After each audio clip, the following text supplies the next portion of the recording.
আসসালামু আলাইকুম। আজকে নিয়ে আসছি একটা নাস্তা রেসিপি। তো প্রথমে আমি এটাকে চাটনি বানিয়ে নিব।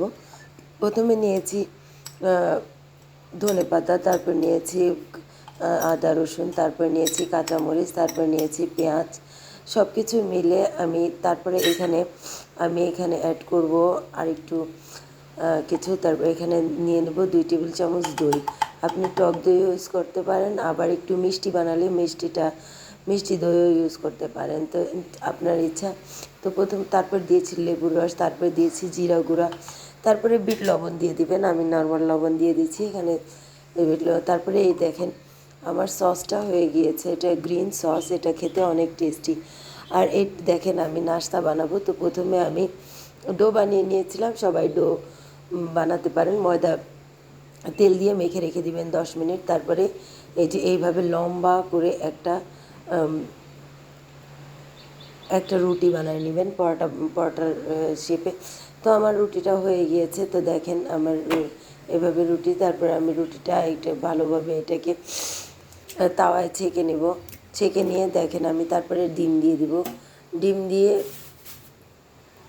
এখানে ডিমটা ভালোভাবে এটাকে ফেটে নিব। এই তাওয়ার উপরেই ফেটে নেবেন। তারপরে যে কোনো এই দিয়ে আপনি ফেটে নিতে পারেন। তারপরে দিতে পারেন যে কোনো নিজের ধনেপাতা, তারপরে কাঁচামরিচ, পেঁয়াজ। তো আমি ধনেপাতাটা দিই নেই, আপনি দিয়ে দিতে পারেন। তারপরে এটাকে আমি উল্টে দিব। আমি একদম হালকা তেল ইউজ করেছি এখানে। আপনারা যদি হেলদি খেতে চান অলিভ অয়েল ইউজ করতে পারেন। তারপরে এখানে আমি নিয়েছি শসা, তারপরে পেঁয়াজ, তারপরে কাঁচামরিচ, তারপরে একটু নিয়েছি চিজ। আমি চিজ থাকলে দিতে পারেন, না থাকলে না দিতে পারেন। তারপরে দিয়েছি ওই সসটা, গ্রিন সসটা দিয়ে দিয়েছি। তো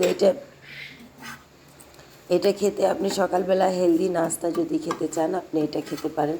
আমি এখানে কিন্তু ময়দা ইউজ করিনি, আমি এখানে যে প্যাকেটিং আটা পাওয়া যায় ওটা ইউজ করেছি। তারপরে এখানে আমি আরেকটা দিয়ে দিয়েছি।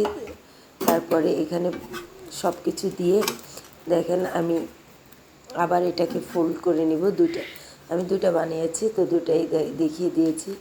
এইভাবে পুর বানিয়ে সুন্দরভাবে আপনি এটাকে ভাঁজ করে নেবেন। তারপরে এখানে কালারটা আসেনি, পরে আসবে দেখবেন। তারপরে এখানে দেখেন আমি দুইটা বানিয়ে নিয়েছি। বানিয়ে এই যে দেখেন এটা কালারটা কত সুন্দর আসছে এখানে। তারপরে এখানে দেখেন আমি কেটে নিচ্ছি। তো এইভাবে আপনি সকালবেলার ঝটপট নাস্তা বানাতে পারেন। খুবই টেস্টি এবং হেলদি। আমি খুব কম তেল ইউজ করেছি। আসসালামু আলাইকুম।